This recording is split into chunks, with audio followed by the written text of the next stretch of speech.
This is our last study of Genesis chapter 2, where we're looking at the first marriage that God created.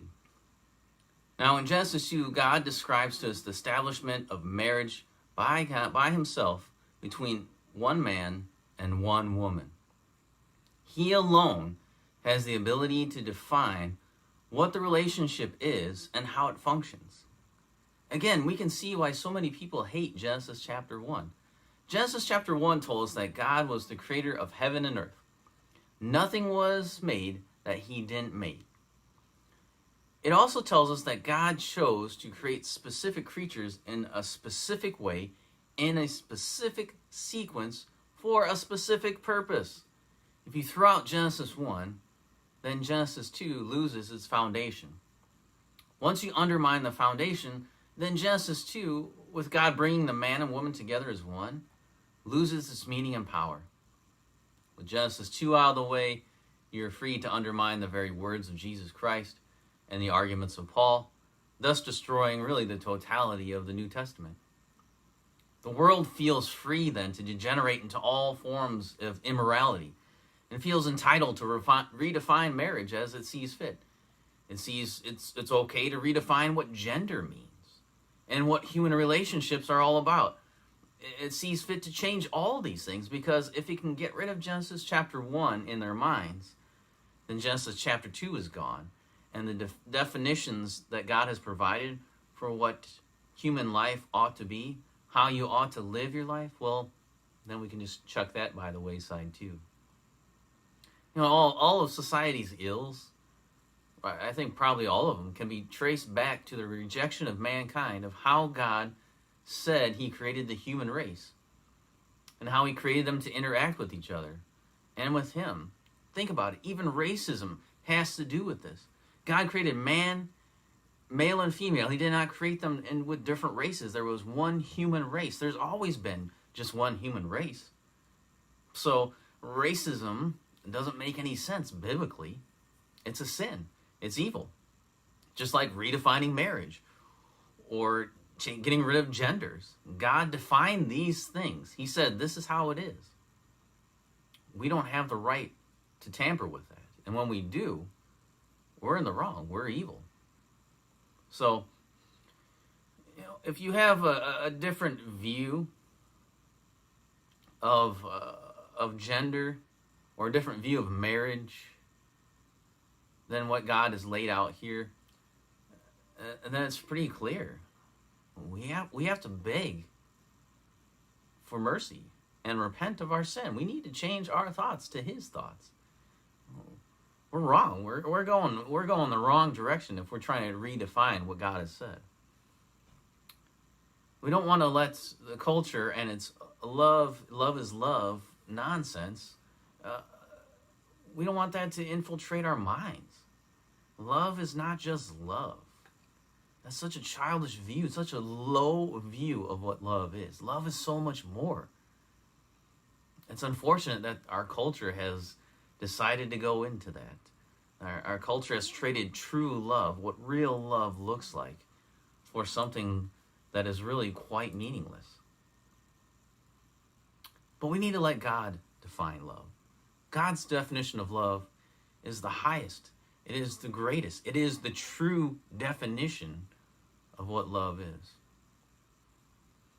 What a love between a man and woman could be is the idea from God that this relationship of man and woman together in its best form now, since we're on the other side of the fall, that we're all sinners, so we're going to mess it up.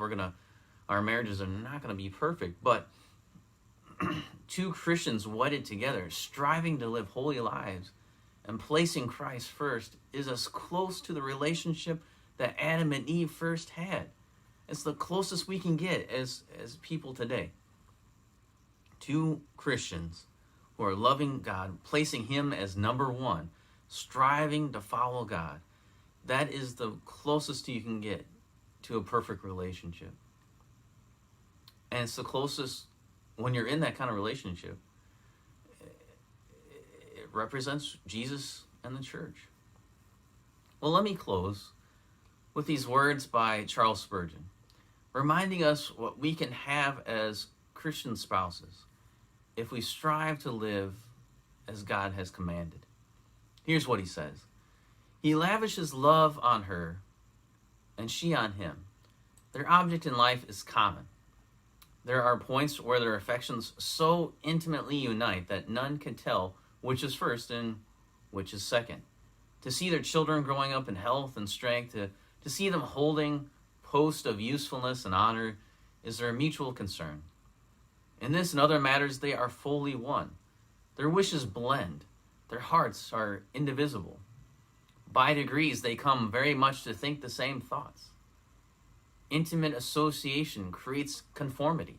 We have known this to become so complete that at the same moment, the same utterance has leaped to both their lips. At last, the two are so welded, so engrafted on one stem, that their old age presents a lovely attachment, a common sympathy by which its infirmities are greatly alleviated, and its burdens are transformed into fresh bonds of love. So happy a union of will, sentiment, thought, and heart exists between them, that the two streams of their life have washed away the dividing bank and run on as one broad current of united existence until their common joy falls into the main ocean of felicity.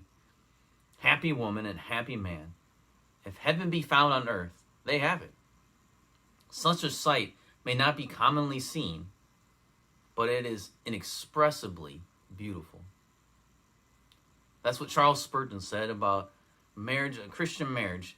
As people grow older, their two lives really do become one. Just like Adam said, bone of my bone, flesh of my flesh. It's a beautiful picture.